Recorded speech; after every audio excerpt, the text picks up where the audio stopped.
तर वेदांत, तुला काउन्सिलिंग कसं वाटलं मित्र?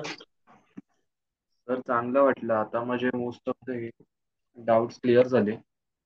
आणि ओके. रिपोर्ट बघून मला असं वाटतंय की त्याचा थोडा कॉन्फिडन्स बिल्ड होतोय की बरोबर आहे. बरोबर आहे.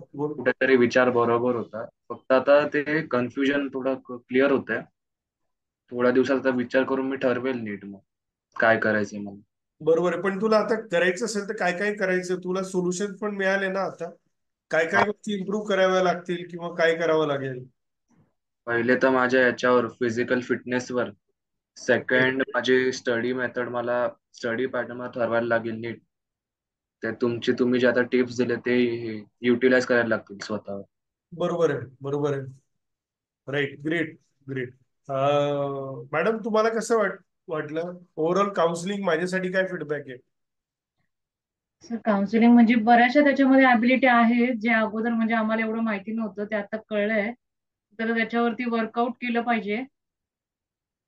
बाकी तर सगळं म्हणजे बघून तर मला खूपच बरं वाटते की त्याच्यामध्ये म्हणजे मला असं वाटलं नव्हतं की त्याच्यामध्ये असेल एवढं. त्या अशा बऱ्याचशा ॲबिलिटी त्याच्यामध्ये आहेत.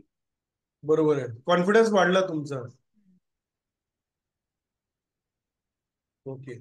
ओके. सर, तुम्हाला कसं वाटलं राजू सर?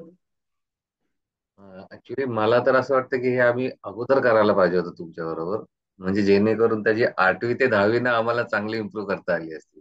कारण त्याच्या ज्या स्किल्स आहेत त्याच्यानुसार असं प्रोसेस करून त्याला आता 10वीचा काहीतरी चांगला रिझल्ट असतात त्याचा याच्यापेक्षाही. आताही चांगलाच आहे असं नाही. पण ह्याच्या पुढे आता केलं ठीक आहे, पण आता जर त्याचा करिअर पाहत आहे तो माझ्या मते खूप छानच जाईल तुमच्याबरोबर काउन्सिलिंग केलं आणि तुमच्या exactly. Guidance. Exactly sir. Thank you.